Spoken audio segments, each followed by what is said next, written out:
నమస్తే welcome to NTV business bulletin లో ముందుగా లేటెస్ట్ డెవలప్మెంట్స్ ని చూద్దాం. ఆంధ్రప్రదేశ్ రాష్ట్రం పెట్టుబడులకు గమ్యస్థానంగా నిలుస్తోంది. తాజాగా 1,00,000 కోట్లకు పైగా ఇన్వెస్ట్మెంట్లకు ప్రభుత్వం పచ్చ జెండా ఊపింది.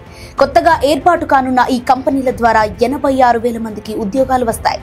దీనికి సంబంధించిన మరిన్ని వివరాలు ఇప్పుడు చూద్దాం. అమరావతిలోని రాష్ట్ర సచివాలయంలో జరిగిన 12వ రాష్ట్ర స్థాయి పెట్టుబడుల ప్రోత్సాహక బోర్డు SIPB సమావేశంలో సీఎం చంద్రబాబు ఈ ఇన్వెస్ట్మెంట్స్ కి గ్రీన్ సిగ్నల్ ఇచ్చారు. ఏపీలో ప్రభుత్వం మారిన తర్వాత గత 16 నెలలుగా జరుగుతున్న SIPB మీటింగ్ లో మొత్తం మీద 8,08,899 కోట్ల పెట్టుబడులు వచ్చాయి. వీటి వల్ల 7,05,870 కొలువులు అందుబాటులోకి రానున్నాయి. రాష్ట్రంలో సుమారు 15 పారిశ్రామిక జోన్లను ఏర్పాటు చేసుకుని క్లస్టర్ వారి విధానంతో పారిశ్రామిక అభివృద్ధికి ప్రణాళికలు సిద్ధం చేసుకోవాలని సీఎం అధికారులను ఆదేశించారు.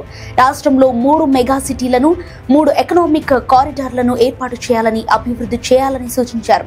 అనకాపల్లి నుంచి విజయనగరం వరకు విశాఖను మెగా సిటీగా డెవలప్ చేయాలని చెప్పారు. తిరుపతి, అమరావతి నగరాలను కూడా మెగా సిటీలు చేయాలని దిశానిర్దేశం చేశారు. ఈ మెగా సిటీలను టూరిజం, IT సహా వివిధ పరిశ్రమలకు అనుకూలంగా ఉండేలా చూడాలని కోరారు. మీరు ప్రత్యేకంగా డబ్బులు పెట్టుబడి పెట్టాల్సిన పని లేదు. అదనపు సమయం కష్టపడాల్సిన అవసరమే లేదు. మీ లైఫ్ స్టైల్ ని మార్చుకోకుండానే ఏడాదికి ఏకంగా ₹1,00,000 ఆదా చేసుకునే మార్గాల గురించి ఇప్పుడు తెలుసుకుందాం. ప్రతి నెలలో చేసిన అన్ని ఖర్చులను రోజువారీగా నోట్స్ లో వివరంగా రాసుకుని మంత్ ఎండ్ లో ఓసారి గమనిస్తే వేస్ట్ గా చేసిన వ్యయాలేంటో ఈజీగా తెలిసిపోతుంది. తద్వారా 10 నుంచి 20% వరకు డబ్బులు మిగులుతాయి. OTTలు, యాప్లు, బ్రాడ్బ్యాండ్, సెల్ ఫోన్ రీఛార్జీల కోసం నెలవారీ ప్లాన్లకు బదులు వార్షిక చందాలు కడితే ₹1,000 ఆదా అవుతాయి.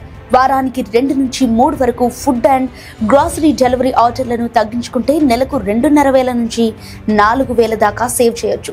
UPI లేదా ఫ్యూయల్ రివార్డ్ యాప్లను, కామర్స్ ఆఫర్లను, పేమెంట్ యాప్లను ఉపయోగిస్తే రివార్డుల రూపంలో క్యాష్ బ్యాక్ వస్తుంది.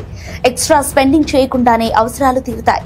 ఎక్కువ వడ్డీ రుణాలను రీఫైనాన్సింగ్ చేయడం ద్వారా మరియు అనవసరమైన ఇన్సూరెన్స్ యాడ్ ఆన్లైన్లను తొలగించడం ద్వారా వార్షిక ఖర్చులకు కోత పెట్టొచ్చు. మన దేశం మొత్తం ఇప్పుడు ఆయన గురించే గొప్పగా చెప్పుకుంటోంది. లక్షల కోట్ల రూపాయల డబ్బు సంపాదించడం ఎంత విశేషమో దాన ధర్మాలు కూడా అదే స్థాయిలో చేయటం ఆయనకే చెల్లింది. దాతృత్వంలో తన తర్వాతే ఎవరైనా అని ఆయన మరోసారి నిరూపించుకున్నారు.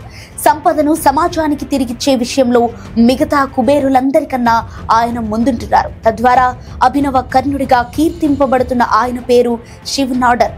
తాజాగా మరోసారి వార్తల్లో నిలిచిన ఆయన గురించి మరిన్ని వివరాలు ఇప్పుడు చూద్దాం. శివ్ నాడర్ గురించి కొత్తగా పరిచయం అవసరం లేదు. హిందుస్థాన్ కంప్యూటర్స్ లిమిటెడ్ HCL సంస్థ వ్యవస్థాపకుడిగా, భారతదేశంలోని అతిపెద్ద బిలియనర్లలో ఒకడిగా ఆయన గురించి అందరికీ తెలుసు.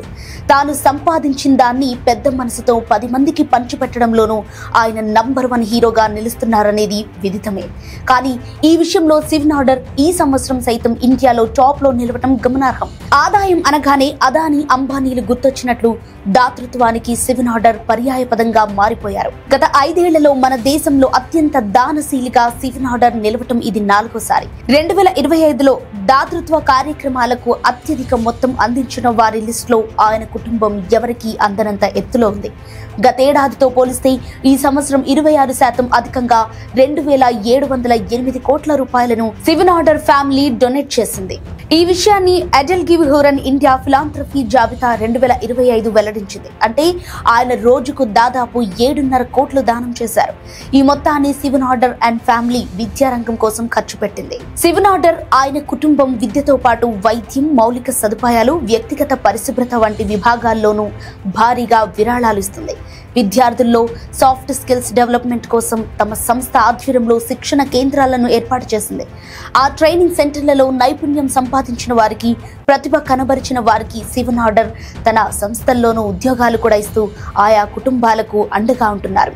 హురున్ ఇండియా రూపొందించిన ఫిలాంథ్రఫీ లిస్ట్ లో శివ్ నాడర్ 2016 మరియు 2019లో కూడా ఫస్ట్ ప్లేస్ లో ఉన్నారు. 5 ఏళ్ల కిందట అంటే 2020లో Shiv Nadar HCL technologies chairperson పదవి నుంచి తప్పుకొని శేష జీవితాన్ని సమాజ సేవకు అంకితం చేశారు.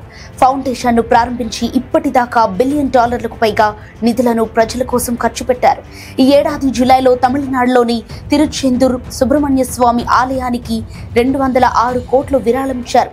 తాను ఏర్పాటు చేసిన వామా సుందరి ఫౌండేషన్ ద్వారా ఈ డబ్బులు అందజేశారు. 300 కోట్ల రూపాయలతో ఆలయాన్ని పునరుద్ధరించారు. దీంతో పాటు శివనాడర్ ఫౌండేషన్ దక్షిణాది జిల్లాల్లోని అనేక ఆలయాల్లో పునరుద్ధరణకు సహకారం అందిస్తోంది. రైట్ టీవీ ఇప్పటి వరకు నా బిజినెస్ న్యూస్ అప్డేట్స్. మరిన్ని బిజినెస్ న్యూస్ డెవలప్మెంట్స్ తో సోమవారం బులెటిన్ లో మళ్ళీ కలుద్దాం. Thank you.